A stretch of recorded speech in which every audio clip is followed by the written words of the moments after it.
Welcome to Edu9 Career Guidance. This is Jyotsna. Let's get into the topic. The one thing that threatens India's booming UPI market. Instead of a vibrant competitive ecosystem, we find a near duopoly of two large entities, PhonePe and Google Pay, who together control nearly 85% of the market volume. A strong regulatory intervention is needed to balance risk and growth. There can be no doubt that the unified payments interface ecosystem has been an unqualified success and the prime example of effective digital public infrastructure. Within 8 years of launching, the volume of UPI transaction has risen from 0.4 billion in September 2017 to more than 15 billion in September 2024. Similarly, the value of UPI transaction has jumped from rupees 1 lakh crore in 2017 to rupees 139 lakh crore in 2022. UPI's user base is made up of over 300 million retail users and 50 million merchants. UPI's overall success has not only given India the confidence to take several leaps of faith in other DPI projects, but has also positioned it as a global leader in instant payments, with several countries now looking to adopt UPI-like models. UPI's success, however, hides some key structural issues with the ecosystem, the most prominent being extreme market concentration in the hands of just two app providers.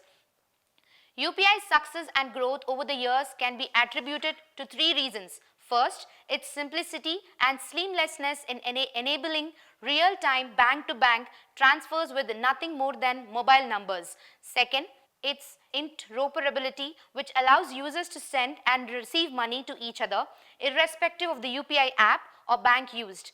Third, its zero-charge framework for users.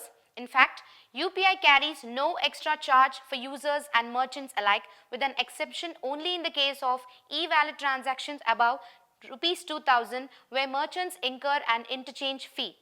Given the low levels of digital literacy, but relatively high levels of smartphone and internet data penetration in India, a simple free-to-use system like UPI has indeed been instrumental in deepening financial inclusion, reducing reliance on cash, and fostering greater public trust in digital payments, especially in the case of small value transaction. And although there exists issue of urban-rural disparity in UPI's overall adoption, it remains a vital component of India's payments ecosystem. Given these inherent attributes, it would have been safe to assume that there would be a vibrant ecosystem of competing apps on the UPI network. Instead, what we find is a deeply entrenched market positions of two foreign-owned entities, PhonePe and Google Pay, who together control nearly 85% of the UPI market share in terms of volume, while PhonePe accounts for 48.36% and Google Pay accounts for 37.3%.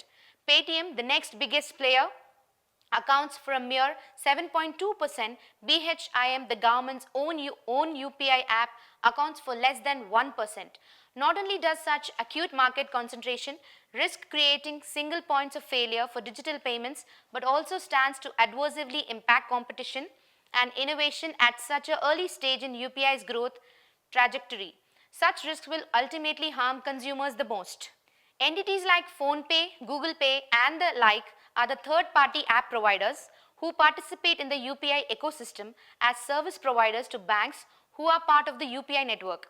Given that service providers are barred from charging a transaction fee for UPI, TPAPs compete with each other for scale, making the user base one of the biggest driving factors for market players, which could also be leveraged to cross-sell adjacent payment solutions such as loans.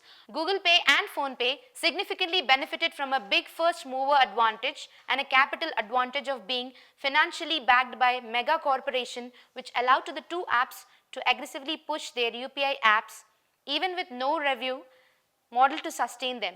Players like Amazon and Meta WhatsApp missed the buzz due to a variety of reasons, including late entry and regulatory uphold. Further, despite aggressive cashback campaign efforts by WhatsApp, it failed to grow a substantial user base. The situation is even worse for smaller and newer players who are constrained by the higher barriers to entry posed by the deeply entrenched market and the inability to allocate capital towards a marketing budget that could compete with the likes of Google Pay and PhonePe. Further, we are currently in the midst of a tightening investment climate where such small players and startups are in fact looking to reduce expenditure and are increasingly prioritizing profitability over growth. Given such constraints, smaller and new players do not have the incentive to invest in the space, which in turn risks insulating the two TPA apps from the pressures of the competitive process.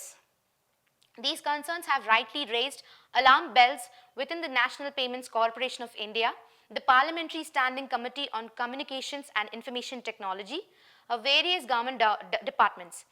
NPCI, in fact, sought to address these very concerns for 4 years ago, which when it issued a circular mandating all UPI TPAPs to abide a 30% cap on their market share by volume of all UPI transactions during the preceding 3 months.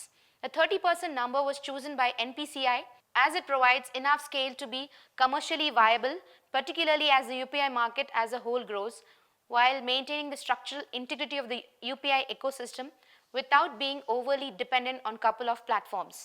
మరిన్ని updates కోసం Edu9 career guidance ని follow చేయండి. నమస్తే.